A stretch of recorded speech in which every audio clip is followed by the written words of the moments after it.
kami minta kepada Pak Irman Gusman dulu, kemudian kalau Pak Gamawan masih ada dan Pak Andrinov ya. Silakan Pak Irman dulu, Pak. Halo, ya Pak. Ya, jelas kedengaran. Silakan Pak. Ya. Kita lagi kumpul-kumpul nih sama Pak Guspadi Gaus, Sofwan Karim nih di rumah saya. Ya, nih. ya. Baik Pak Fazli, Assalamualaikum warahmatullahi wabarakatuh. Waalaikumsalam warahmatullahi wabarakatuh. Pertama, kita bangga sekali dengan Pak Fazli sebagai mentor ini. Ini semangatnya itu gak kalah dengan milenial ini. Jadi itu yang membuat menjadikan inspirasi buat kita semua, termasuk tentu generasi milenial.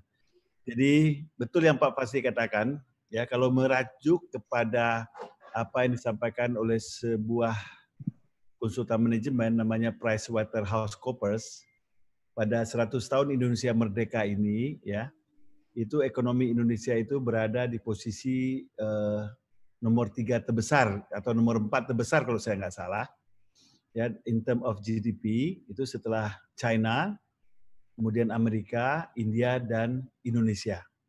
Di mana sekarang kita sudah termasuk dalam kelompok ekonomi terbesar nomor 16.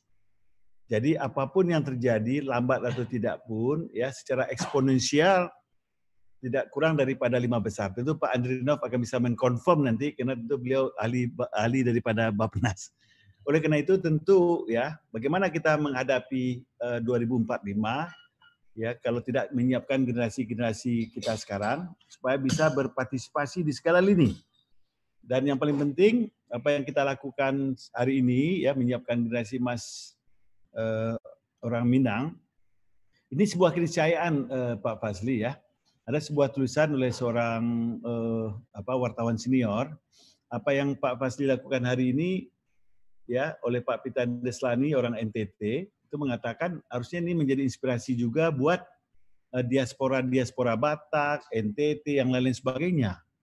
Ya. Nah, jadi ini yang menurut saya yang jadi sumber Minangkabau menjadi lagi sebagai inspirasi dalam bagaimana kita bisa membangun. So bagaimanapun dalam negara demokrasi tentu peranan government itu tidak begitu besar ya. Baik dalam kemampuan keuangan maupun dalam hal yang lain, tapi masyarakat itu sendirilah yang membangun. Jadi ini yang harus kita jelaskan ke publik bahwa apa yang kita lakukan ini tidak eksklusif ya, inklusif, justru inspiring. Ya, sehingga artinya apa? Majunya masyarakat Minang, majunya masyarakat Jawa, masyarakat Ambon itu adalah majunya Indonesia. Nah, ini yang menarik tentu dari generasi milenial katakanlah based on ethnic itu normal-normal saja. Sebab pada negara demokrasi tentu identitas orang akan mencari identitinya. Ya, sepanjang identiti ini ya bisa berkontribusi positif dalam membangun nation and character building. Oleh karena itu saya bangga sekali ya melihat sosok-sosok daripada generasi muda. Kita masih bangga lah, masih punya harapan terhadap generasi ini. Tapi yang penting networking harus kita jalankan terus.